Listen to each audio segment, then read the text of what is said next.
ये दिल बन जाए पत्थर का। जुबीन गर्ग एक ऐसा आर्टिस्ट जिसने 40 से भी ज्यादा लैंग्वेजेस में 38,000 गाने गाए, जिसने पूरे नॉर्थ ईस्ट को आवाज दी, लेकिन असम के लिए वो कुछ और ही थे। Zubinda voiced our love and heartbreaks, but he also voiced our desperation and frustration at a failing system in society. उनका पहला एल्बम अनामिका 1992 में आया, जब असम वायलेंस से घिरा हुआ था।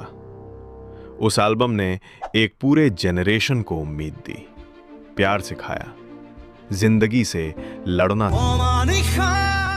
जुबीन सिर्फ सिंगर नहीं थे, वो खुद एक आंदोलन थे। ये वो शख्स थे जो फ्लड विक्टिम्स के बीच खड़े नजर आते थे। जब CAA आई तो वो सड़कों पर थे। আমাৰ সৈতে আছে জুবিন দা, যি নাগৰিকত্ব সংশোধনী বিধেয়কখন গৈ নাগৰিকত্ব সংশোধনী আনি হোৱাৰ পাছতো আজি হাৰ মানি থকা নাই, ওলাই আহিছে ঘৰৰ পৰা। জুবিন দা, কেবকুচি KAA হ'ল, ইয়াৰ পিছত কি হ'ব এতিয়া? এটা কেলা হ'ব। जब गुवाहाटी में पेड़ काटने वाले थे, वो वहां भी